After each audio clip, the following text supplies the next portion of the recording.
time? Here? No, I'm down in Ames. Where did you move to? Were you at Canterbury? What? Were you at Canterbury? Yes, I was. Yep, I was one of the instructors out there. No, where did you go? Name? Annalise. McCullough? No, that's Dana McCullough. Dana McCullough. Yep. What's your last name? Appleton. Yeah, she's being good now. That's good. Okay, just a little slower with your upper body, right? Okay. Close your leg in the air. Hover with your leg.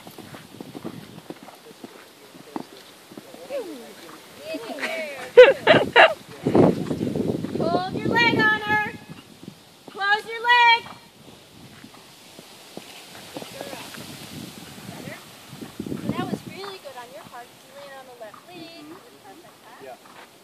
And you got a better rhythm. Look at her now. She's like on the bit of it. Good girl.